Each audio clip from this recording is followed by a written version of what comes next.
everyone, welcome to another episode of Lorebeards.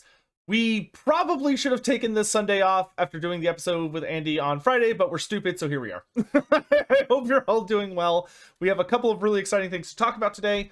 It's definitely not going to be our busiest episode. I think me and Nathan are both kind of worn down with Total War Warhammer 3's release literally a few days away. And we had the big interview with Andy Hall. That was a ton of fun, and we hope you all really enjoyed it and got to learn a lot of really cool information about the game. In any event, Nathan, how have you been in the last 3 days? Tired, very tired. So much to do before release, and just so much to do in general. But overall good. Overall good. Just focusing on my addiction to coffee more than anything. How about you? I am doing okay. Yesterday was rough. I had a rough day yesterday. Was supposed to play in that tournament. And I was fighting a losing battle yesterday. But today has been going much better. So I am sad I didn't play in yesterday's tournament, but I am looking forward to the multiplayer coming out. I intend on doing some multiplayer streams and trying to play it as much as I can. Should be a lot of fun. But today's going better. And last night, very late, when I did finally get up, I did go out with my friends and finish celebrating my birthday, which was lovely. Nice. So had a great time, and I actually got to eat some like exciting food. My ulcer was a little upset, but like compared to, because I've just finished my first month of treatment, so prior to that, if I tried to have eaten nachos, which is what I had, it would have been bad. But last night there was a little spiciness, but as far as my ulcer was concerned, but it was not nearly awful, which was great. Cool. We watched a horror film and had a good time. It was great. Nice. In any event, there is so much to do today. There's so much to do today. But let's go ahead and get started with Tale of Two Gamers. So me and Nathan have something to confess, which is that due to various circumstances, we were not able to finish a hero model for today. But we're both very close. So we're going to give ourselves a week extension. And we're both going to blame Andy Hall for it since he's not here to defend himself. And but we did both put some minis available for us to look at. But without any further ado, let's check out the Twitter page. Also, hallelujah, I'm out of Twitter jail. Finally. I'm free. I'm free at last. My God.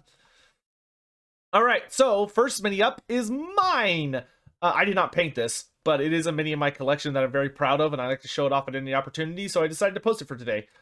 This is my full form, fully evolved form of Tehinuin as an engine on his Engine of the Gods mount that was painted by Palooka Paints, who you can follow on Twitch, and if you haven't, you are a fool and should be following him on Twitch, because as you can see, he is an incredibly gifted painter. It's a gorgeous model. It's got a whole bunch of kit bashing. It's got the snake creatures that are winding around Tehinuin's arms, and in front of them are from the Chaos Warcry set, the Serpent's Fangs, I think they're called, or Splintered Fang, the Splintered Fang tribe. And then most of the models design, of course, is from the Engine of the Gods kit. I've also got the snake things from the Bastillodon. And then the snake swarms you see along the ground are also from the Splintered Fang kit. And there's also a couple of other serpents scattered around from the Colwyn Rider set. And it's a glorious model. It really is. Very, very cool, really. Next up, we've got Hawk Oddly coming in with a Gracier of the Horned Rat. And says that he's trying a little bit of OSL, which OSL, for anyone that's not aware of kind of like painting words, it's basically like creating lighting effects. So as you can see here, with like his, there's a little bit of like lighting effects going on, like the horns and like from the little orb he's holding and stuff. But Hawk, you're making some great progress, my dude. Very, very nice. It is all coming along super, super nicely. These is this resin, right? This is this would be forge fine cast, isn't it? I don't know. If he's in chat, he might know. I mean, this is the Gracier from the. Oh, what kit is this guy from? Might be Forge World, I'm not sure. But He's single, I think. This is a single mini, yeah. yeah. Well, I don't know. The cloaks looks like, no, you're right. Yeah, you're right. The cloak keeps throwing me off because it makes me think of the one on the Screaming Bell. But yeah, yeah, Haunchi. Yeah, it's not the one from the Bell. So yeah, maybe this is the Finecast one. In which case, like, oh man, even bigger. Working with resin's always a pain. But Hawk Godly, if you're watching, great job, my dude. I would recommend maybe checking out some washes to really add like another level of flair to the mini. Like they're super easy to use. Just checking out like getting ones that are similar, especially for like the robes. Getting like maybe a Druchii Violet. I think that's the color. It can just add a lot of really cool depth, especially in those little like folds in the robe. Oh, this is interesting. It's no longer resin; it's plastic now. Yeah. Hawk is in chat. It's a plastic single. It's a blister. I guess it's a blister, I would assume, but it's a plastic mini. It's great. Nice. All right, next up we got Nathan. So, as people know, I'm working on doing battle reports again, and people were asking me to play as Tomb Kings because for the first one, because it's the worst army in 8th. So I'm showing off about a third of my total Tomb Kings. I've been repainting, fixing, and so on. I've had a friend help me up with some fixing too. What you're seeing is about a third. So 2 chariots at the moment, about 17 horses. I've got a catapult at the background, bone giant, a bunch of skeletal warriors mixed up between swords, sword and board, bows, spears. You've got some characters over there, some lich priests, some necrotect, and so on. And Casket of Souls makes me happy. Yeah, I really like them. I like the mini. Like it's not the best picture because I've just literally taken it now in a panic, but I realized I need a bigger one of these display cases, the ones from IKEA, because like that's a third of my Tomb Kings. I have a lot more to finish, and like the chariots take a lot of space. I didn't realize they were that big, and that's only 2 chariots when I have like I think I have like 24. Beautiful. Hey, like it's not a Tomb King army unless you have an obsessive amount of chariots. Oh yeah, like I've got it's a bit of a mix because I actually have one which is the standard army book color, the light blue and gold. You can see a few of them with the purple cloth because I was actually going to have one specifically tailored for Ark in the Black, and then a custom Tomb Kingdom, which is obviously the one with the blue bows. Very cool, very cool. It's looking great, man. I can't wait to see the full army. Thank you. It's been a hassle.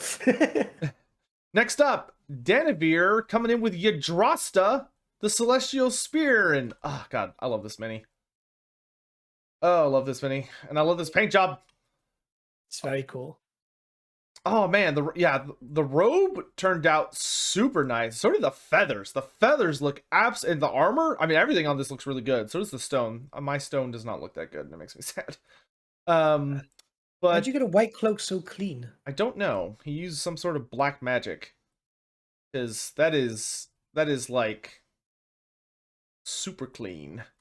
That is beautiful. It's funny that white is like genuinely the most terrifying color when painting minis. It looks fantastic. Like you did a great job with all the model. Love the basing. Love the colors. The wings turned out really nice. There's actually a pretty solid gradient between the wings from that are kind of near like the bone leading all the way out. Yggdrasta is a great model. She is an absolutely fantastic model. Good rules too. Thank you, Danavir. All right, next up we've got Haunchi. And Haunchi has sent us oh god, I forget what her name is. Holga Halfhorn, I think. But this is a mini he actually won in a giveaway from me.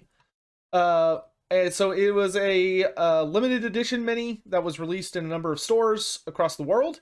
And I got it when I went down to the big tournament in Austin. And I did a giveaway for it. And he won it. And he's painted it up. And it looks amazing. Oh, there it is. Holga Clovenhorn. There we go. Holga, not Helga. And he did a spectacular job. Way to go, dude. Cool. Yeah, I love. It's a great mini. Man, he did a really, really good job, especially in the armor. Like the lines are super clean. Boots look really good too. He's got good highlights. Mhm. Very nice highlights. Great job, dude. Glad to see it is in happy hands and getting painted. Rowan the Accused coming at us with a Commander Nomura and the Crimson Leveler. Damn. Guys, I love Farsight stuff. Is just really, really cool. I refuse to believe this was painted.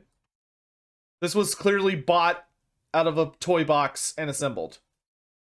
I do not believe in any way, shape, or form that this was painted. Lies and slander. It is very, very clean.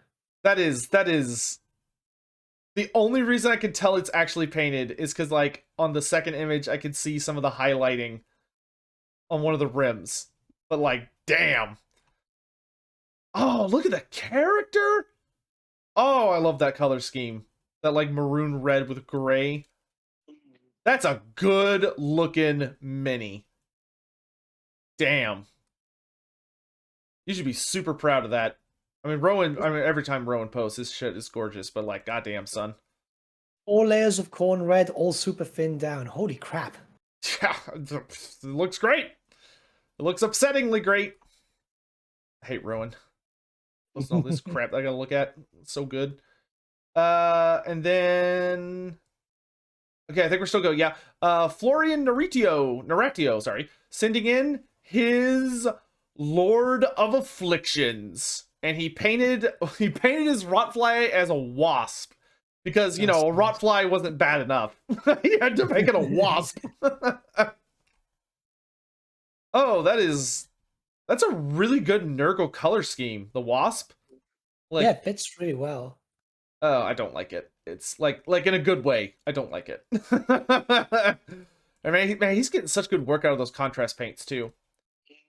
They look super duper good on the bug monster, the Rotfly.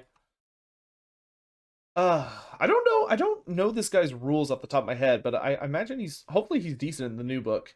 Because Nurgle did just get a new army book about a month and a half ago, maybe 2 months.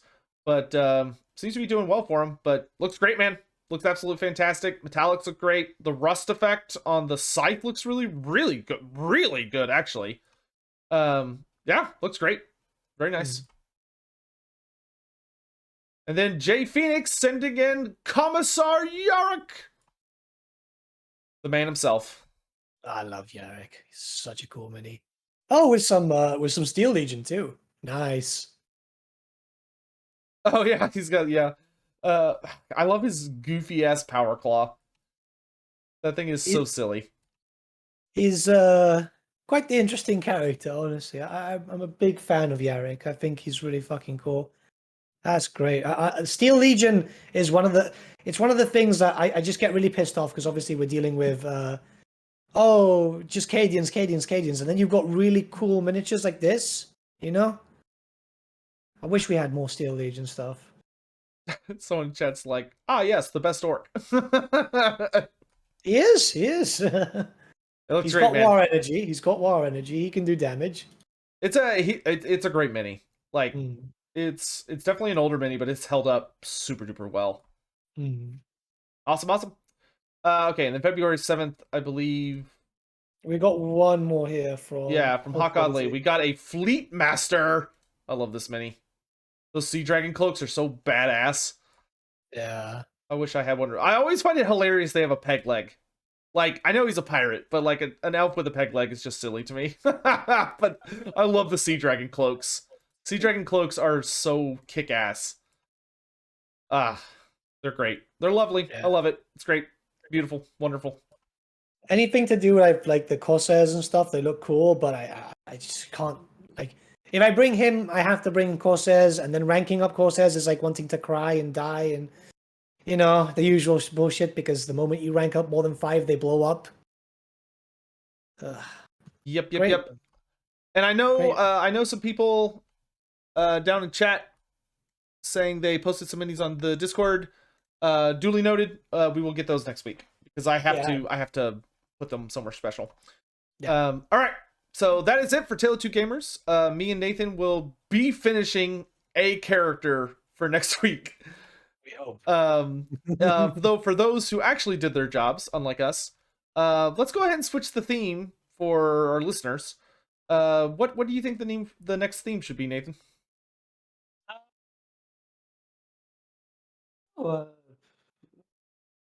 Something magical, I guess. Something magical or psychery or Yeah. So a psyker, a wizard, a magical creature, an elemental, something that uses magic. That's your theme. I think And that would work for everyone. And you'll have like a month. You get a month. Yeah. it'll be due in March. It's been very difficult for us to catch up because of all the after Warhammer 3 releases, we're likely going to go to hibernation for like a day or two. Yeah. probably more like a week or two, and just come out for very brief things. Yeah. All right. I would actually like to take this moment to we'll do it at the end. Okay, chat. We need your help. Both chats. So Nathan's gonna be watching his chat. I'm gonna be watching my chat. We need your help. Because things have been a little chaotic this week. We have not gotten a who would win. We don't have a matchup. So we will be taking live requests of a who would win. It could be anybody, as long as it's fantasy characters. Who would win? Someone versus someone. And we're both just going to watch the chat. And if one of us sees something really cool, we're going to go, this versus this sounds cool. And then we'll do that. We're very professional, as you can see. Yep. Totally prepared. I didn't forget about it. I've just been busy, okay? What about something Warhammer 3 related? I'm seeing there's some cool ones here. Like there's Kataryn versus Meow. Nagash versus Be'lakor might be cool too. Gork versus Mork. I've got a... What do you think about... Oh, we got Rakarth the Beast Lord, or Beastmaster, or Beast Lord, whatever his name is, versus Wolfric the Wanderer. That's kind of interesting. Zhao Ming versus Balthazar Gelt.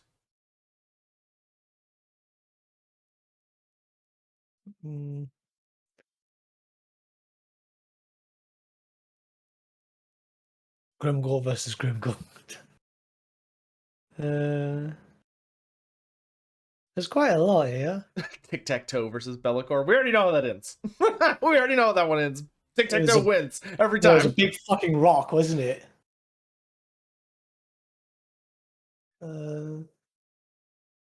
This might be interesting. Constantine versus Volkmar. They're both pretty much the same dude, essentially. I'm down. All right. Constantine, the Supreme Patriarch, versus Volkmar the Grim, the Grand Theogonist. Okay, I'm down.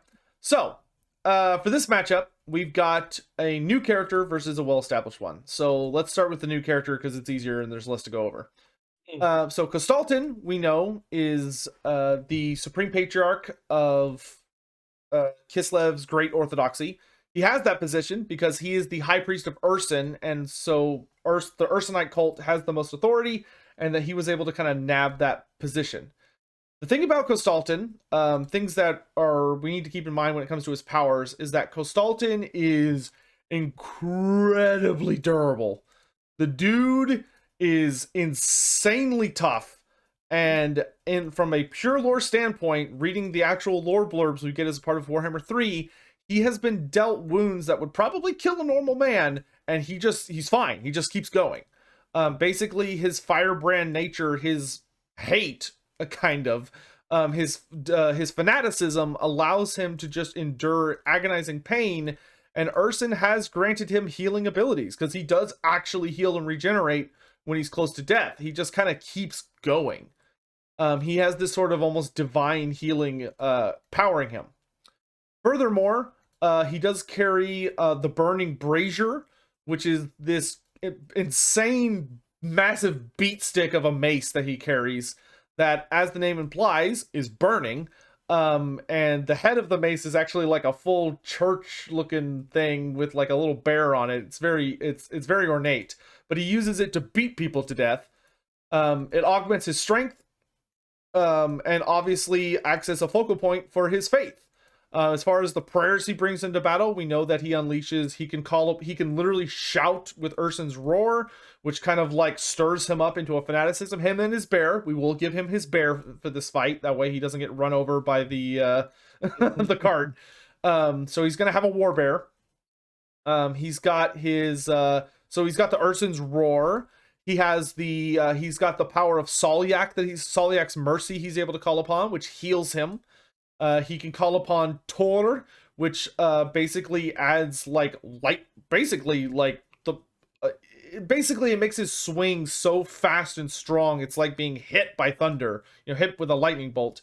And then you of course have Daz, which Daz's power allows him to it reinvigorates him with all of that glorious power of the sun god, and allows him to just keep fighting at his absolute peak throughout the battle. And then on the other side of things, we have the Grand Theogenes himself, Volkmar the Grim, everyone's favorite mustache twirling bald man, who will be riding into battle on his legendary cart, the War Altar of Sigmar, which was blessed by Magnus the Pious, particularly the statue on the back of it, which allows it to, Volkmar can literally channel divine power through it to summon a damn banishment. He can unleash a pretty nasty, powerful light spell that will deal a pretty significant amount of damage. Granted, it's much better against kind of like unholy or magical things than it is someone like Kostaltin, but it's still going to hurt. And of course, the cart itself is drawn by horses, and it's very durable. Volkmar has a number of magic items that make him very, very nasty. He carries a big hammer in his hands that he uses to beat people, and it tends to be on fire. He also has the Staff of Command, which is a sign of his office. Is it Staff of Command? I think that's right. And it also greatly augments his strength. Volkmar is, of course, an older man. I believe he's in his 60s, if I remember right. And the Staff of Command basically allows him to swing with all of the might that he held in his youth as a warrior priest. So despite the fact he's a little on the older side, he still hits like a truck. Then, of course, he has the Jade Griffin, which the Jade Griffin is a marvelous device on his chest that grants him regeneration. It makes him regenerate very, very well. However, it does grant him true regeneration, which means that Volkmar is sensitive to fire coming from enemies, if memory serves. And then we have, of course, his own prayers that he brings into battle.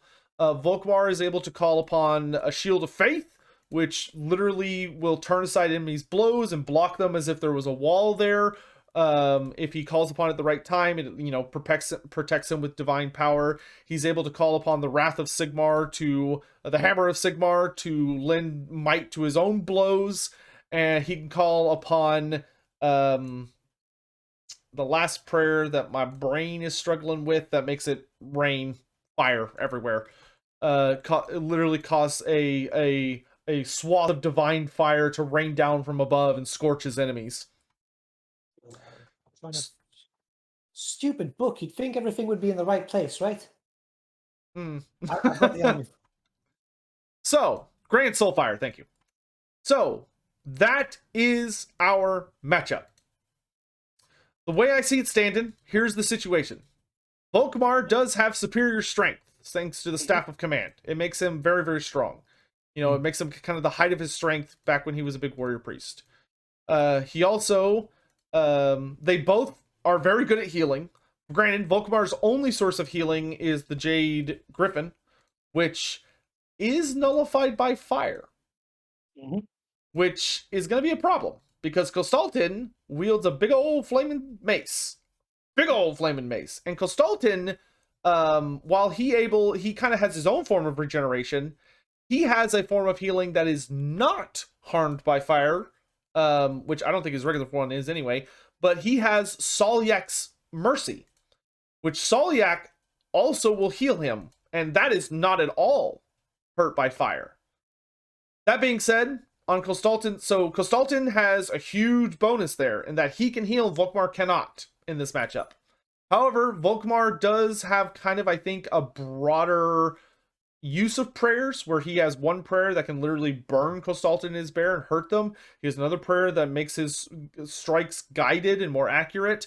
And he also has a prayer that can literally cause him and the War Altar to be far more resistant to damage.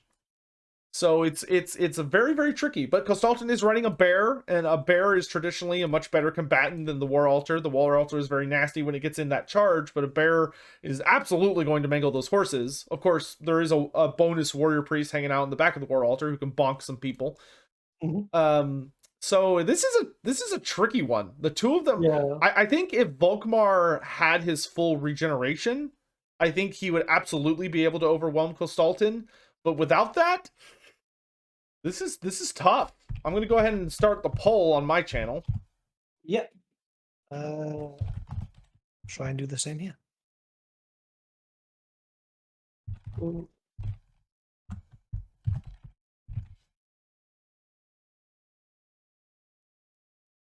Oh, one of my mods got it for me. Thank you, mods. Nathan, what are your thoughts?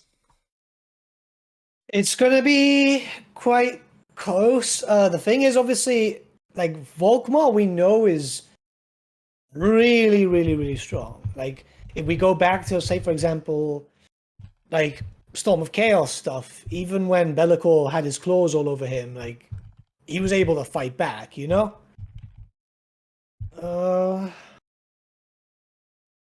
It's going to be really tough. You have to think about it both ways. Like, Kostaltin has been a bit of a menace to me recently. He killed Chlamydia, man. Killed Chlamydia. What? I had a stream that we were naming my Exalted Keepers. That sounds like Heralds. a good thing. She fought hard, man, but the poor thing. I mean, right now I'd say I might have to go with Volkmar purely because how much we know he's capable of, and even with surprising methods, like he was able to. Did he manage to banish Bellicor near the end of Storm of Chaos? I don't. I know he beat the thing when he was. Remember when he was turned into a banner? Yeah, but like Storm of Chaos, we'll give him like half credit because like it's not the timeline we're in, but we'll give him half credit. Yeah, I mean, I'd have to go if we're allowing that. I'm going to have to go with Volkmar purely because he has been very surprising. Kostaltin, on the other hand, I mean, it's very close. This is the problem when you put Battle Priest versus Battle Priest, you know.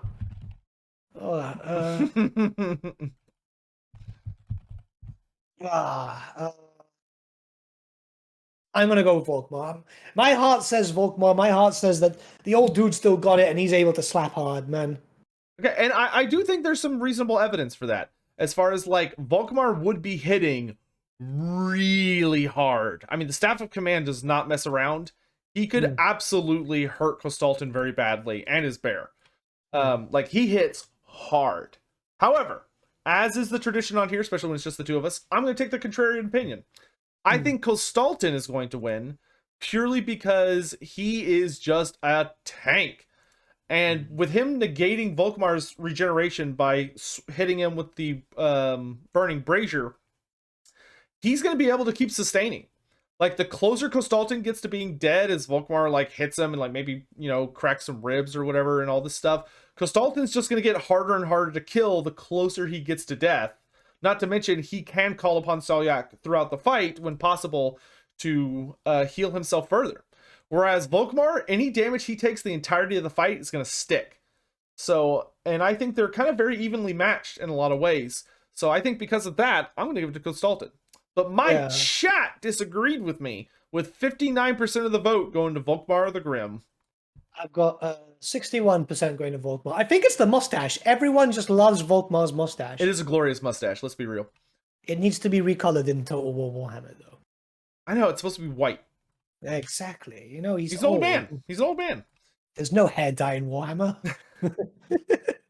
It's dignified. All right, so that's going to be it for who would win today. Sorry, I got a little thing in my eye here. So let's go ahead and move on to the next subject and start kind of getting into the major subjects for today. And the first we're going to do is I'm just going to do a very, very brief update for people that care about this aspect of the hobby, which is I'm going to talk about AOS for just a moment. Of course, I do have a major tournament coming up this upcoming Saturday, which I will be talking about quite a bit. The Lorebeards after, so next week. And though we may have to have Lorebeards at a different time now that I think about it next week, or we may have to. Well, we'll figure it out because now that I think about it, it's a grand tournament, so I'll probably be at the time Lorebeards would normally be. I think I will be playing games, but in any event, there's been some really exciting updates for Age of Sigmar. We of course have some new books coming out. INF Deepkin and Fire Slayers are just around the corner, and the books are looking very exciting. The Fire Slayers have a bunch of glorious new rules. Their new runes are vastly superior. Because Fire Slayers, of course, hammer the runes of Grimnir into their flesh, their Urgold runes, and they could activate them during battle for buffs. And they used to be trash buffs, but now they're actually really sexy buffs. They're very, very good. They have an army-wide ward save they can activate once per game, which is pretty hot. They also got a new heroic action where their characters can guarantee get the upgraded version of a rune, where normally when you activate a rune, you have to roll a dice, and on a 6-up, you get the upgraded version instead of the regular version. But they have a heroic action where their characters can just say, screw that roll, I'm going to go ahead and just get the upgraded version, which is very, very cool. We're still waiting for a little bit more information on the INF Deepkin, but their new character is very strong, making Namarti actually good. And then the Beasts of Chaos, the Beastmen, are getting a huge White Dwarf update, and it is a big one. Every single Beasts of Chaos monster, well, most of them, now have a unique monstrous action, which is insanely cool. So the Gorgon can do something unique, the Jabberslythe can do something unique, the Chimera can do something unique, and the Cygor can do something unique. The Cygor can now eat endless spells. The Gorgon can literally pick up and eat someone and to heal itself. The Jabberslythe can make people around it go crazy and kill themselves. And the Chimera can get like a ton of bonus damage as it just lashes out with all of its attacks against a singular target. It's wild. Warhammer Fantasy rules? Those are not Warhammer Fantasy rules. I mean, kind of, but Yeah, they're different in AOS, but there were versions of those, sort of, that existed in fantasy. I'm watching you, AOS devs. So very exciting stuff, and of course they're getting a bunch of new rules. The Herdstone got so much better. The Herdstone used to be absolute shit. Now it's amazing. Because it used to be that it didn't do anything unless you were within 6 inches of it on turn 1, and then 12 inches on turn 2, and then 18 inches, then 24 inches, etc. And it was useless otherwise, which was garbage.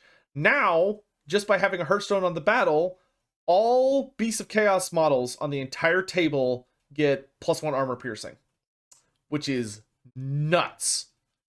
And there's even something you can do that's skipping my brain at the moment, but there's something you can do to get it up to a -2 to enemy armor, which is so strong. And they changed it. It still has that expanding aura, but now the expanding aura just helps with your leadership stuff. So Beastmen are good now. It's looking that way. Okay, the Gorgon can get rend of -4, which is kind of insane. that's insane. Okay, so now I want to make people very incredibly paranoid for at least a minute. Remember, the last time the Beastmen got an update through any setting, the world blew up afterwards. It's a White Dwarf magazine. It's not the same. Yeah, it's a supplement.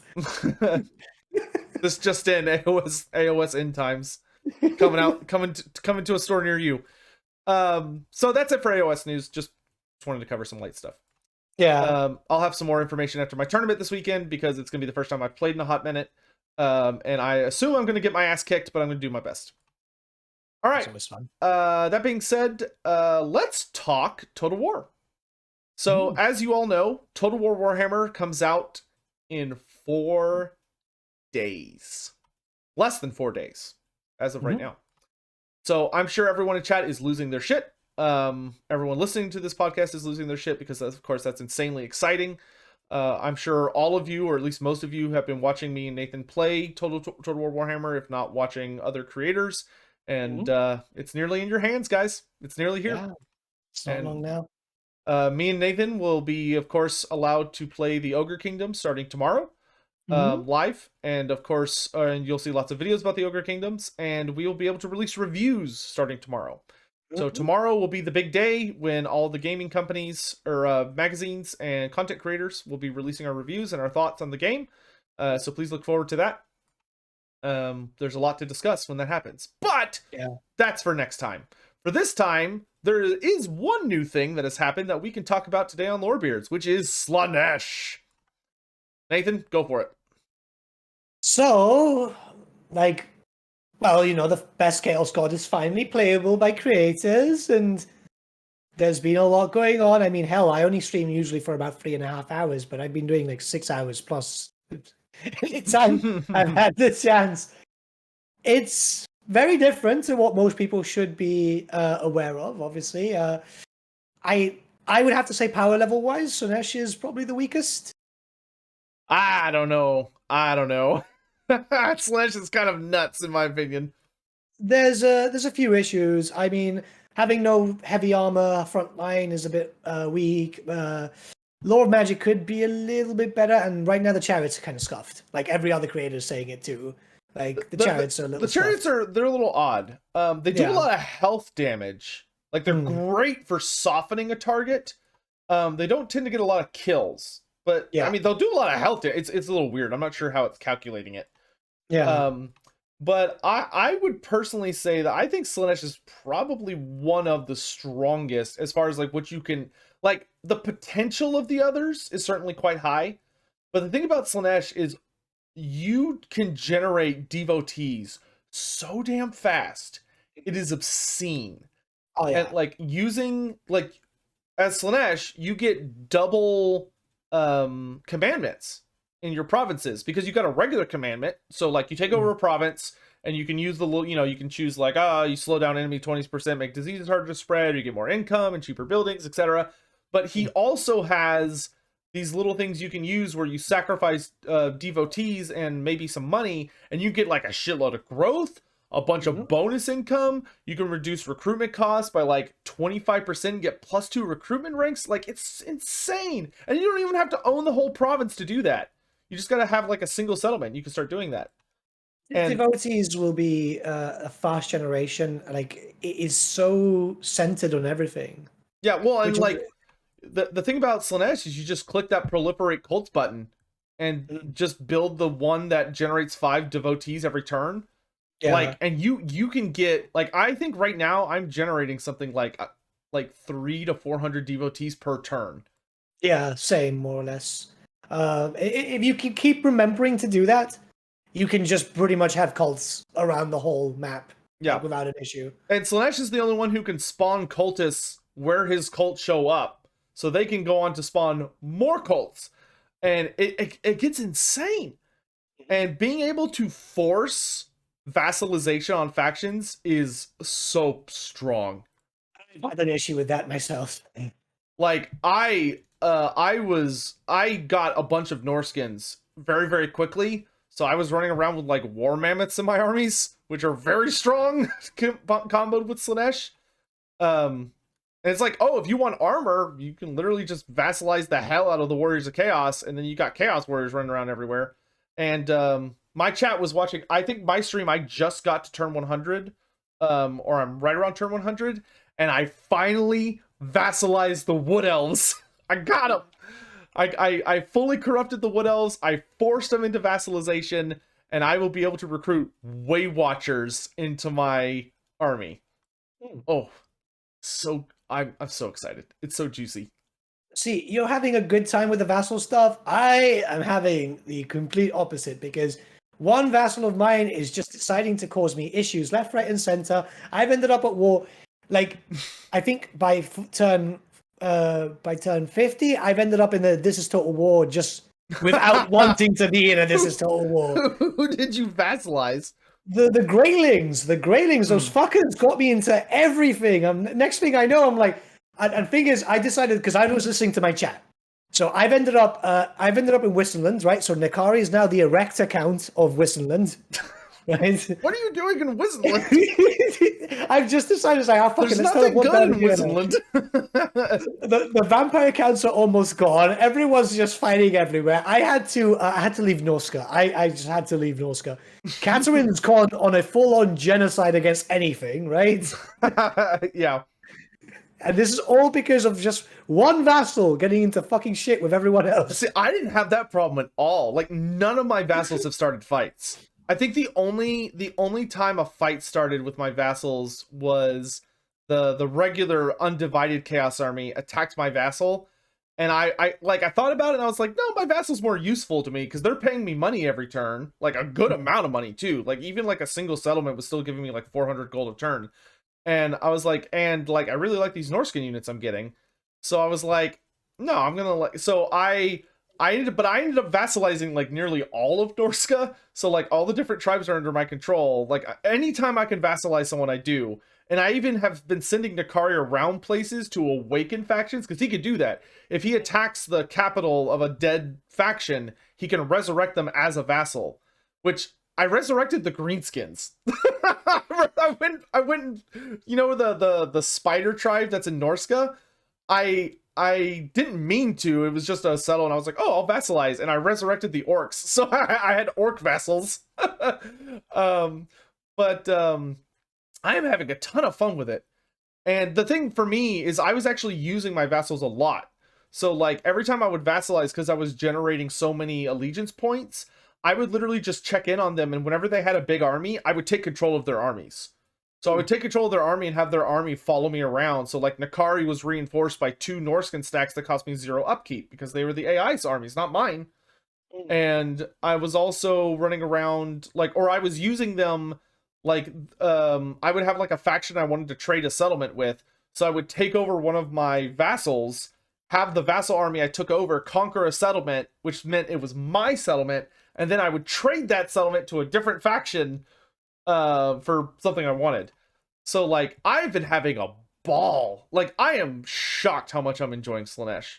No, it's a very enjoyable faction. I mean, I did RCA, and we couldn't freely admit, like, the first thing I did as soon as I got access to the game was play Slaanesh. Like, it's literally first thing.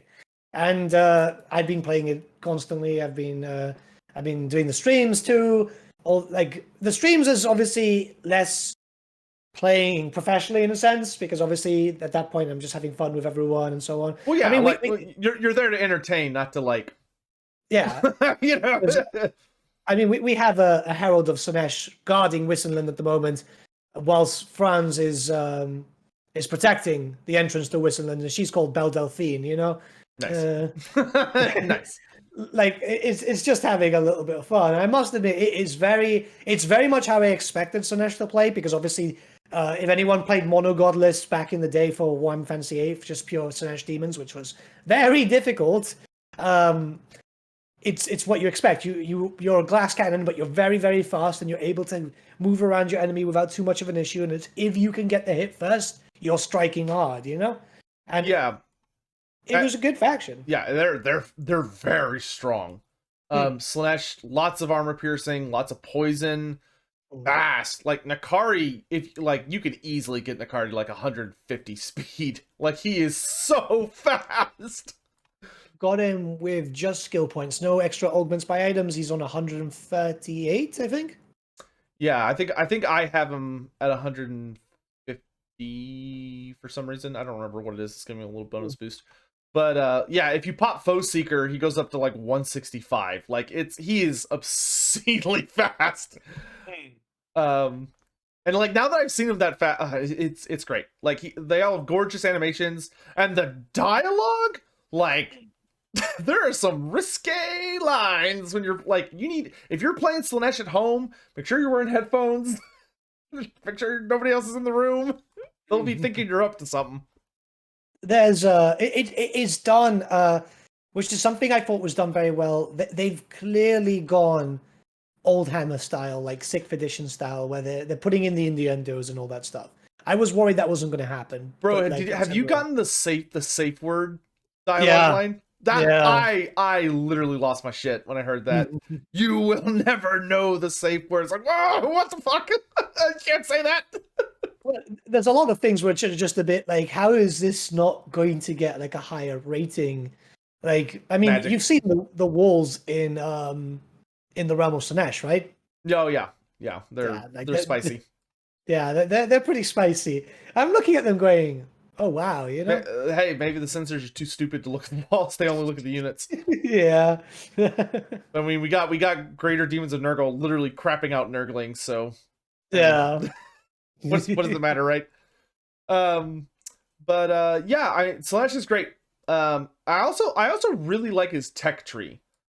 Like he has a bunch of excellent techs. Like compared to like Nurgle, I don't really like Nurgle's tech tree that much. Yeah. I feel like Nurgle's tech tree is very underwhelming. Slaanesh's is kick ass. Like it is a very, very strong tech tree. And you have access to almost the entire thing right away. Like there's only half of it is locked behind buildings, but 2 of those buildings you get like super early, or relatively quick. The last one is a tier 5. That one takes a bit.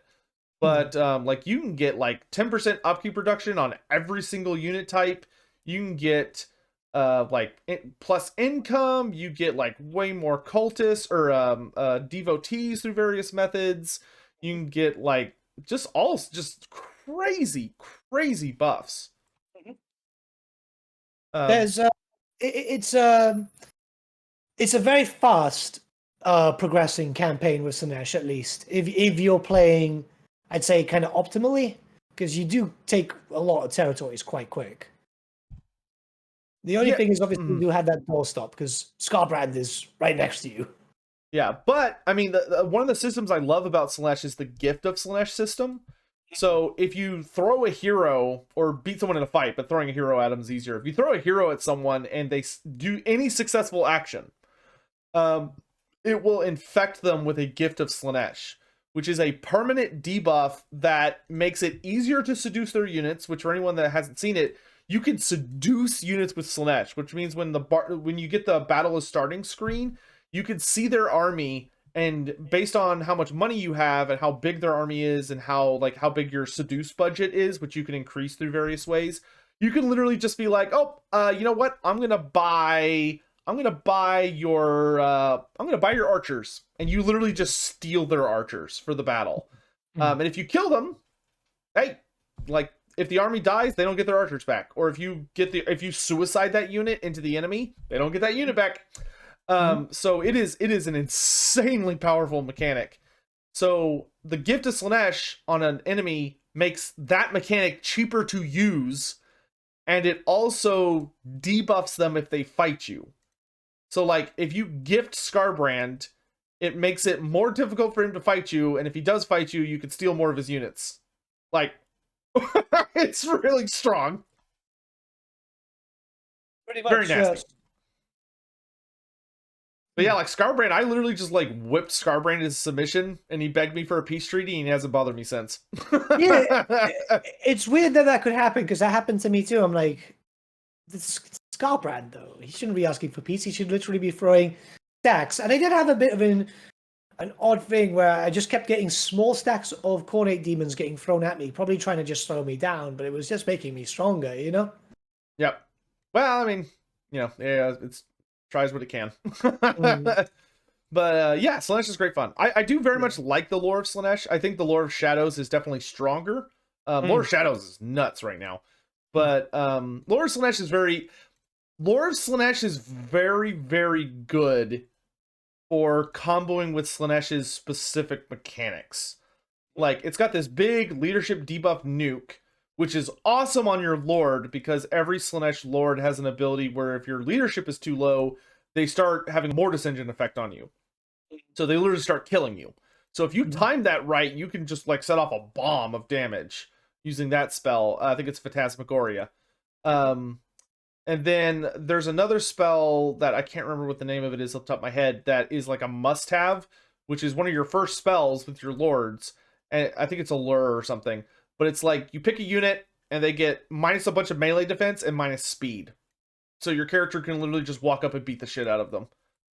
And on Nakari, it's OP in my opinion, because Nakari has a unique ability where he also lowers their melee defense and melee attack. And if you stack the two of them together, it lowers your melee defense by like 50. Nakari will just rip your butt in half.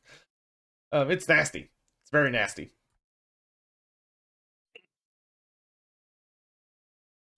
You all right? Sorry. Yeah. Exhaustion keeping up on me. But yeah, no. I mean, the army's pretty good. The keepers themselves are really powerful too, especially once you start getting the 4 monsters with every single spell unlocked. Like just running through that realm of chaos, getting those Storm of Magic battles with a bunch of keepers of secrets is glorious. Yeah, stacking wizards is really spooky in the realm of chaos. The cultist is good. My issue is the cultist mount is too slow. Because it should be on a steed. Let's be honest. She should be on a steed. I don't understand.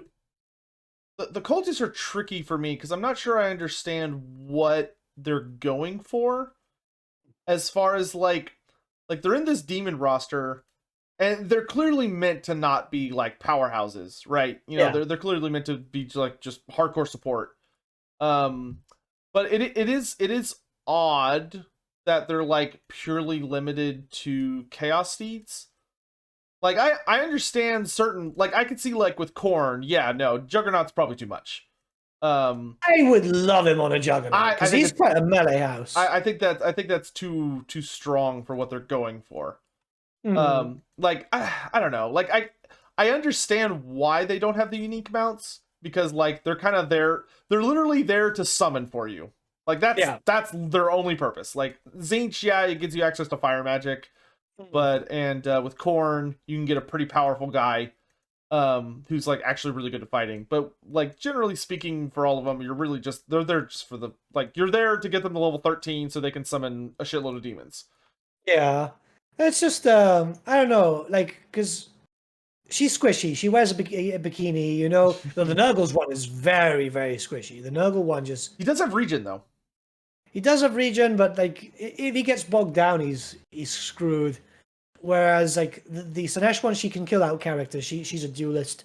The Cornate one, like, he can throw out some serious damage. And obviously, the Ancient one with Law of Fire, I mean, holy crap, you know? You've got Law of Fire. That's an extra Law of Magic so you can play around with. Yeah. I mean, I could definitely see the argument. I feel like they're like intentionally trying to keep the cultists as basic as possible and be like, these are guys that do not get gifts from the dark gods. They are literally like they are barely heroes. But so I can understand the point. I do wish the horses were more unique. Like if they're going to have chaos steeds, I do hope we get better chaos steed models at some point. Because, like, you know, if the Chaos Steed of Nurgle was, like, really nasty and stuff, and, like, bloated and all this stuff, and the Chaos Steed of Slaanesh was, like, super sleek and all this crap, then I would be totally fine with that. Yeah. I think right now what's kind of weird, like, what kind of is off-putting about it is that it's clearly, you know, it's the issue a lot of people have with, like, the Forsaken and the Chaos Spawn and stuff. Yeah, well, I pointed out on my roster video, like, because it's the same horse. If you look at the steed of, if you look at the Slaaneshi cultist on it, her feet goes through the through the actual barding. Oh yeah, it's got some clipping. Yeah. Yeah, and it's like it's disappointing because it looks nice in the purple color and so on, but like it should be a Seeker. I'm sorry, it should be a Seeker. Yeah, I can see the argument. Yeah. But I think we both can agree Slaanesh is pretty awesome. Like yeah, definitely. I didn't think I was going to be very into Slaanesh, and I'm honestly having a really good time. I think I'm honestly having more fun with Slaanesh than the other three, at least so far. I love Nurgle, but I've been having a really hard time with Nurgle. Nurgle, I've been following what Monsters Abound said, which was literally just go in the realm of Slaanesh, come out with the money, and then you're golden. Yeah, maybe that's what I really need to try. But it's like, man, that's something that sounds like they kind of need to fix. Like I feel like his buildings are too expensive. But we went over that a lot last week. Yeah. So in any event, next thing on the docket is future speculation. There we go. Yeah. So there we go. there is something. There's one thing I want to address, and then there's another, and then we're gonna kind of get into it.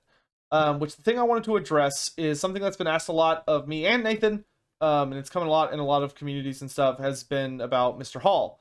Obviously, our podcast was not the only thing he appeared on. He also appeared on a podcast or a little interview, whatever you want to call it, with Italian Spartacus, which is great. However, one thing that came up during that podcast was he got asked about future DLC.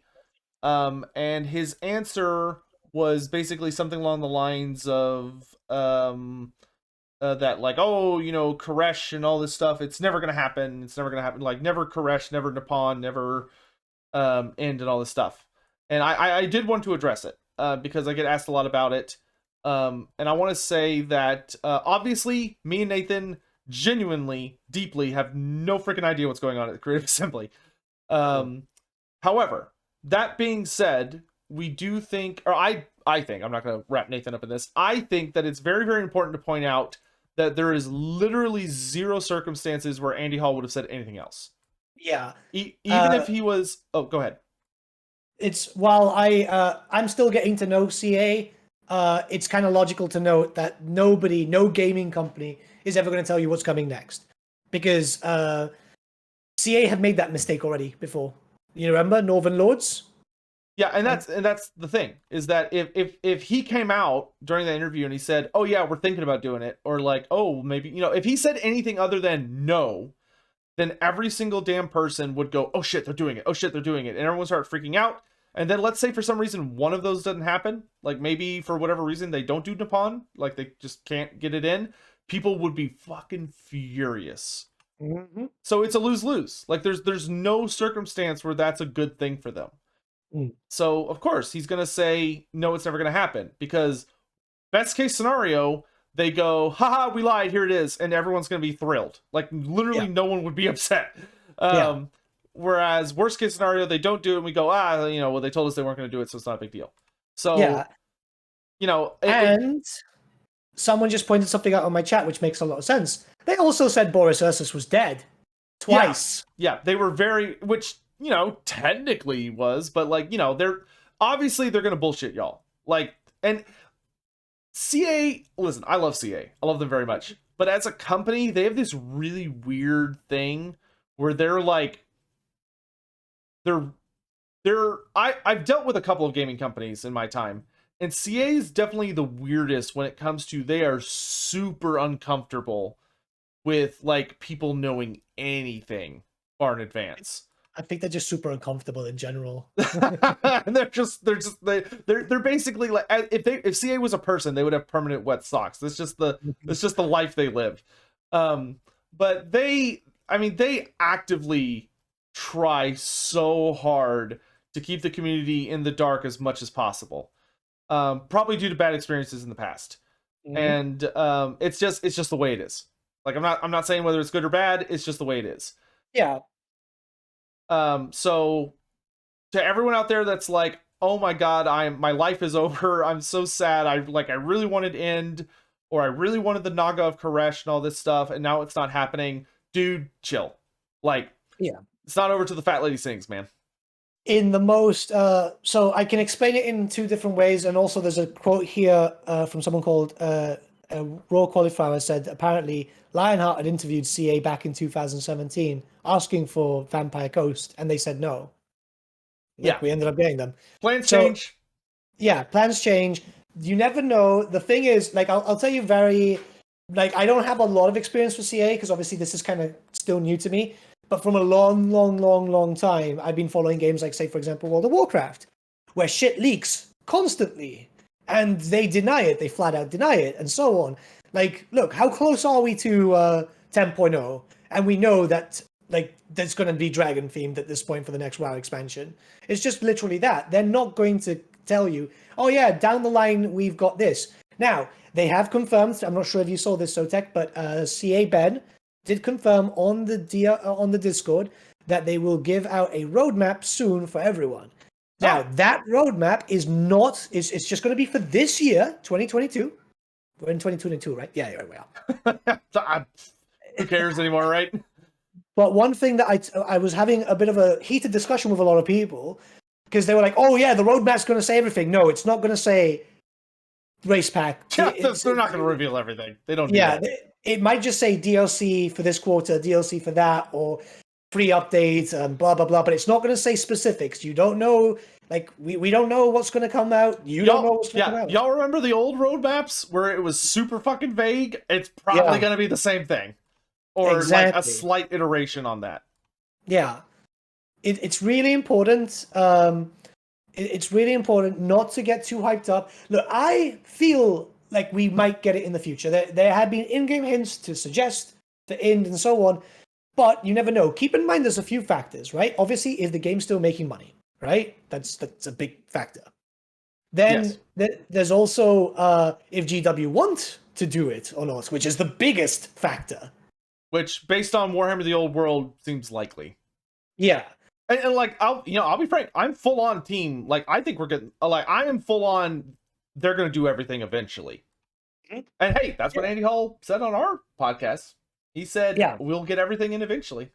Now, what he meant by that is a matter of debate. But, I see it this way. I see that maybe this year, this is pure speculation, we'll get maybe, say, Chaos Dwarves are like a given because, I mean, the territories. Yeah, Chaos Dwarves are a safe bet.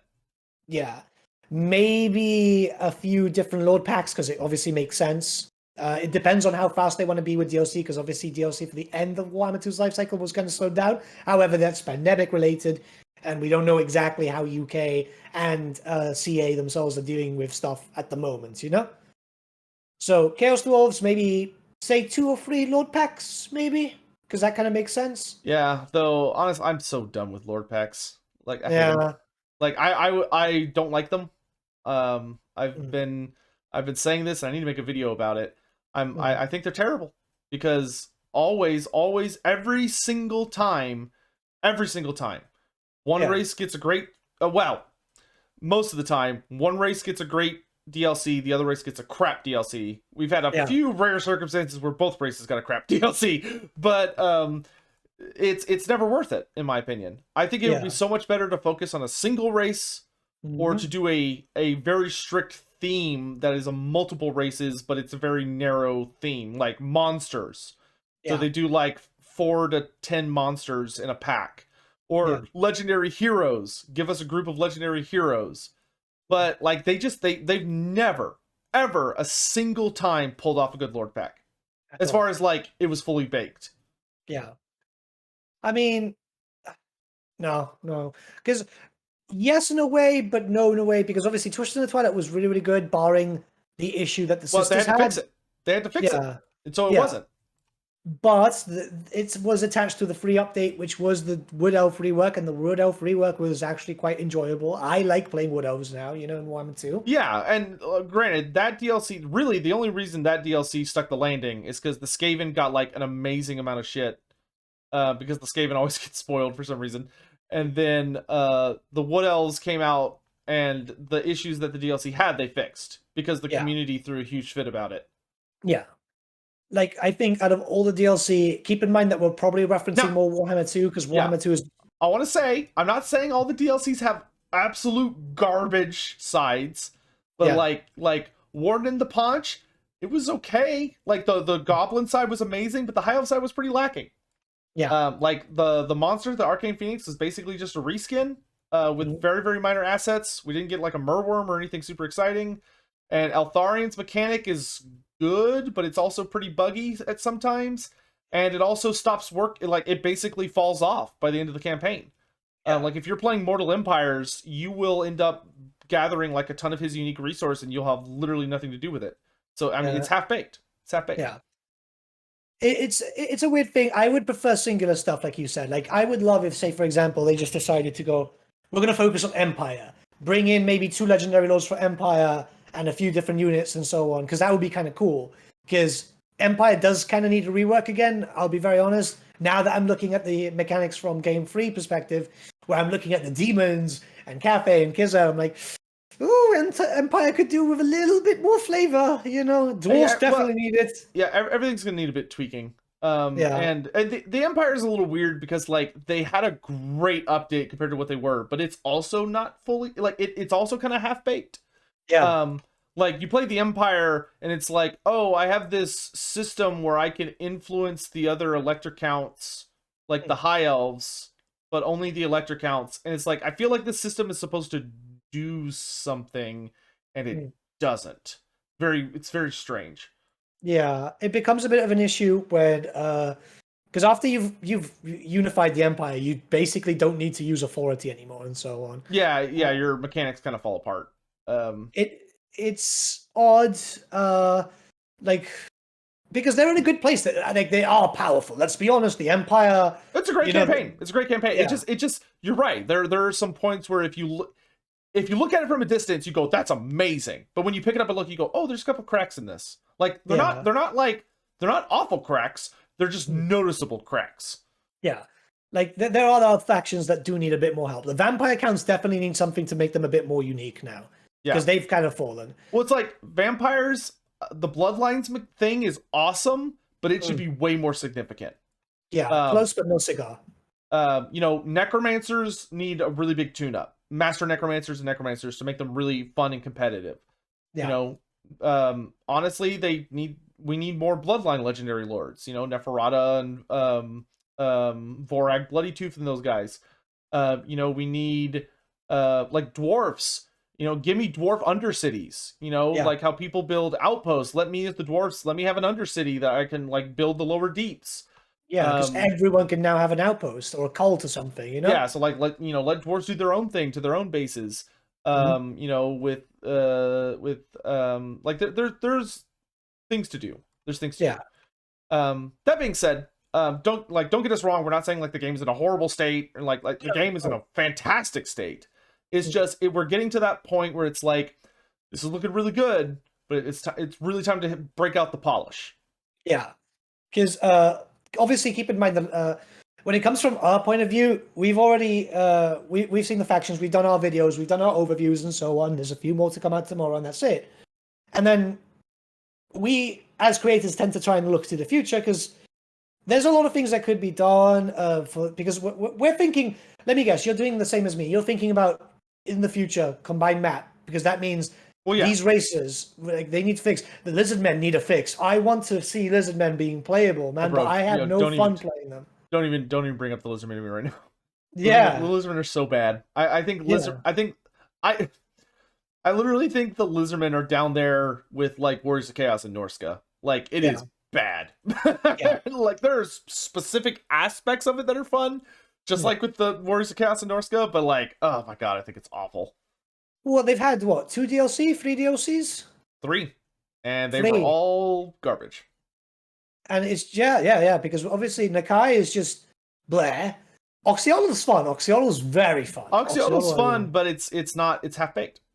Like, it doesn't actually matter. And it's so easy that even on legendary difficulty, you will never be at risk of actually being... It should have been full XCOM. It should have been, just like Mantler had a great review on it. It should have been full. If you aren't getting these things done, they're going to make the final battle a lot harder, or they're going to be buffing chaos across the world and all crazy shit. Oxyolo's campaign is fun, but it's the moment you see through that veil of you're actually not at threat of anything, it's super fucking boring. Yeah, it's one of those things. Obviously, they do well. Like. For example, obviously, we had a little minor Skaven rework when the Vampire Coast came out because everyone was saying, oh, we want that cove mechanic, but to be Undercities. And that's influenced Game 3 too, because keep in mind that we didn't have Undercities before. It was just coves, and that's then become this, and that's now become the Chaos Cults, and so on and so forth. But there's so much that can be done for certain races that desperately need a little bit of help. I mean, the Dark Elves need help. But I imagine that the Dark Elves, or at least I hope, like literally knock, like you can't see my hands because of the green screen, but knock on wood, there's like, if we get Chaos Dwarves this year, there's likely going to be a change to slavery. At least I hope that mechanic gets updated, because it's kind of stupid at the moment, and that obviously should affect Dark Elves in the future, because the Dark Elves are kind of weird at the moment, Yeah, like we said, fine tuning. And Yeah. literally every single race, I genuinely think every single race is enjoyable, but there are some races that are notably less enjoyable than others, and some that if you hold them up to scrutiny, you start to notice problems. Yeah. And that's all we're saying. Is like we're not saying this is bad, it sucks, they need to fix it, or it sucks. We're saying, man, these are the things we really hope they do in the future. Yeah. I just want to get that across. Yeah. Obviously, this is just us like speculating and so on. It's the same thing as when we said, yeah, hopefully we'll see Ind, hopefully we'll see Koresh. There's reasons to believe that we might see that, but it's just a case of we have to wait and see, because everything, like, this game is hopefully going to have a decent amount of lifespan. Like, Warhammer 2 was what? I mean, 5 years? they're publicly saying like many years. Yeah. Like they're literally saying like we're supporting the Warhammer 3 for many years, which means more than 3. So hopefully that means that we'll get a decent amount of DLC, and time can wait. I am patient. I don't have to have, say, for example, Ind this year. I can wait till 3. Yeah, because no, I don't like. Give me Chaos Dwarfs this year, and I'm good. Like for race packs, I'm good. Yeah, because like as much as the race packs are very, very exciting, let's fix up all the other crap, because we're likely, hopefully, getting the combined map this year. So let's fix up all the ones that need fixing before we start bringing more shit into the pot, because they're not going to do that. But yeah, there's no way they're going to do that at all. I don't have high hopes. I mean, I have high hopes right now that since there's a certain number of races in game free, because obviously there's a Lizardman faction, there's dwarves, there's Empire, vampires, there's Norskins, it's everybody except Tomb Kings, High Elves, and Dark Elves. Yeah. So there's enough to fix in and Vampire Coast. And Vampire Coast. So, there are 4 races that like you can encounter them in like quest battles or like in ocean events, but they're not like on the map. Like they don't have there's no factions for them. Yeah. It just so those are the factions that need the most help anyway, so we would likely see them get a little bit of a fix and go from there. Like, I think Vampire Coast is fine. Let's be honest. I think Warriors of Chaos and Norse need to go first. Once they're good, we can we can start messing with all these other guys. Like, holy crap. But yeah, no, I think it's just I get the speculation and so on. Like, everyone's really hyped. It's the same thing like I see often. Like, funny enough, it's been mentioned in my chat a few times. Oh, I want hobgoblins. I mean, you will. What is because I still don't.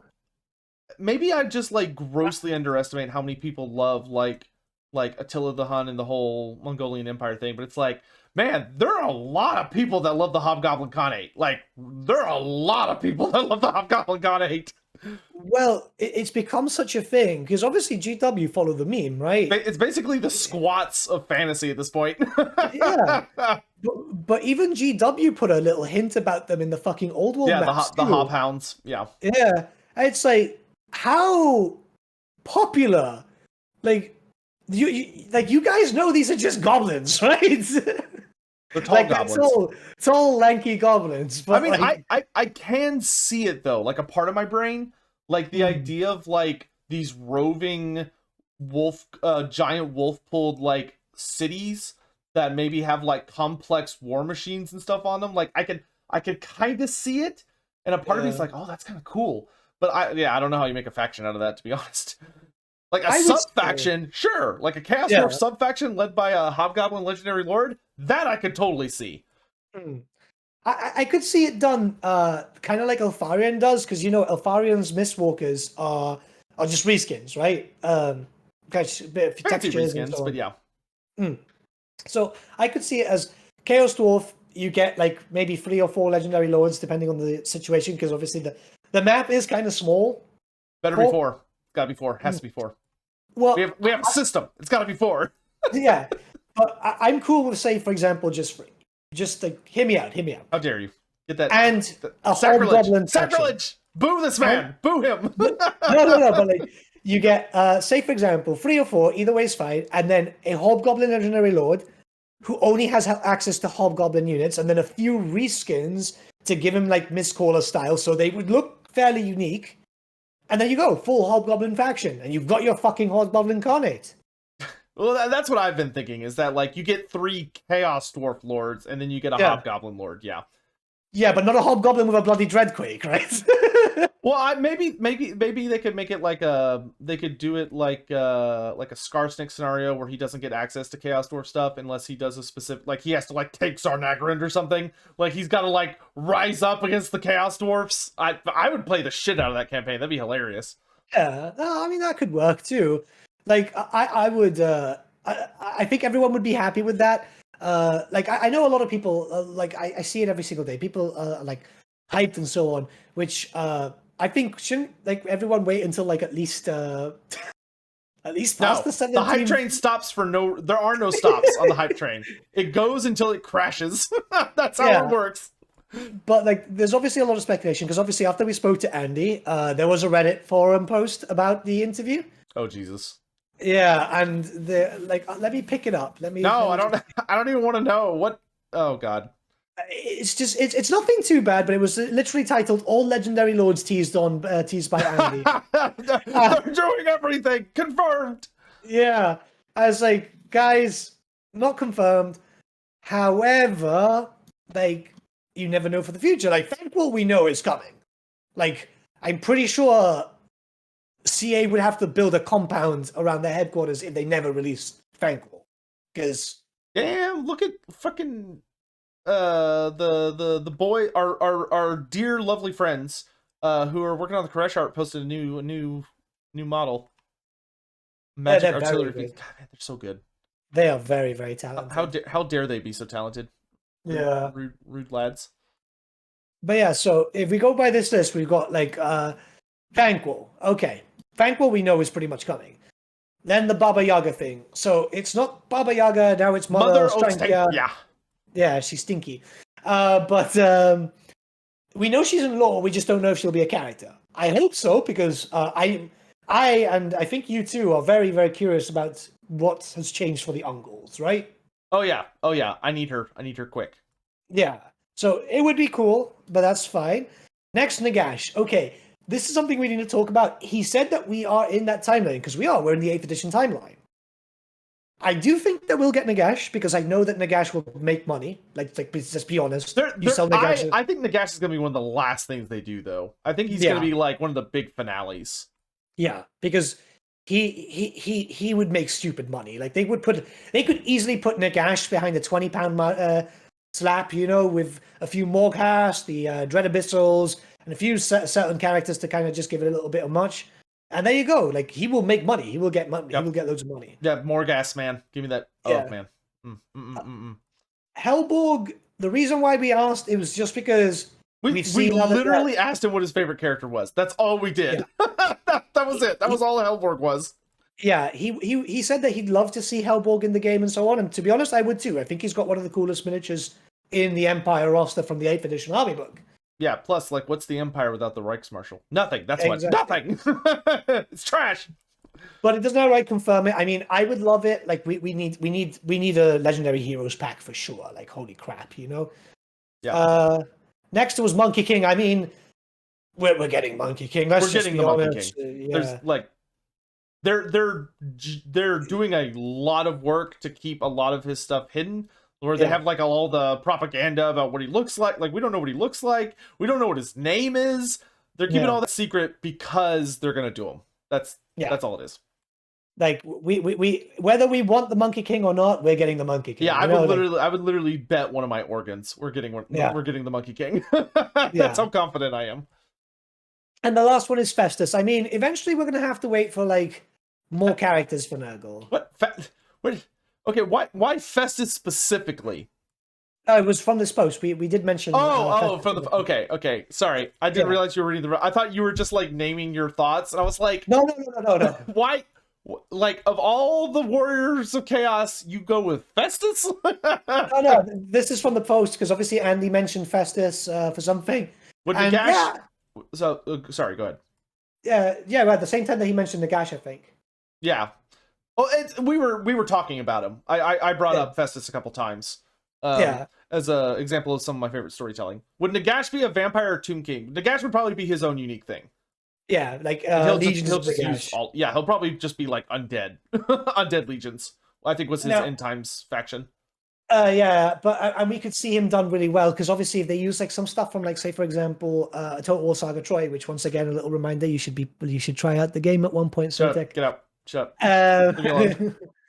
there is a really cool mechanic where when you get one of the mythical beasts in your faction, it then adds new buildings into your construction tree.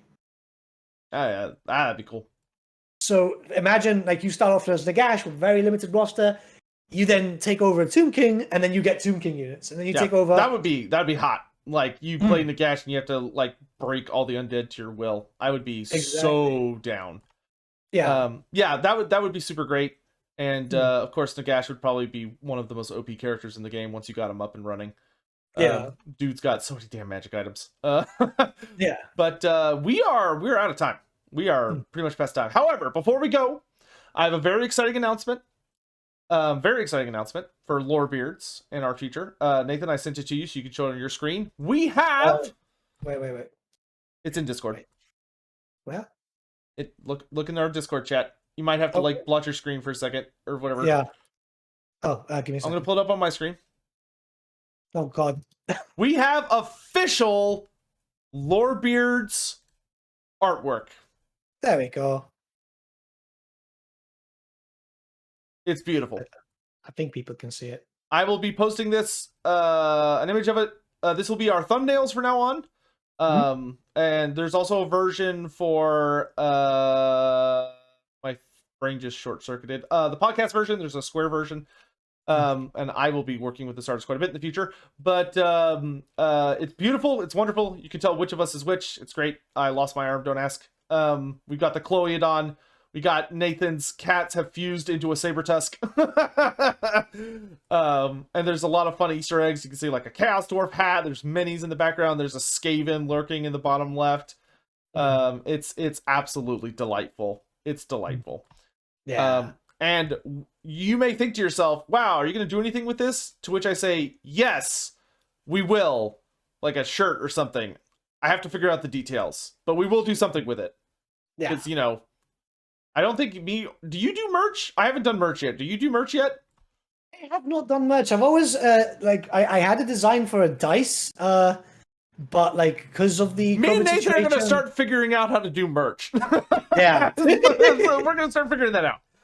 But in any event, we just wanted to show that it's very exciting. So you're going to be seeing this around, and I'll post it on Twitter soon with just some cute little notes, and of course the art crediting the artist, who is a wonderful lad.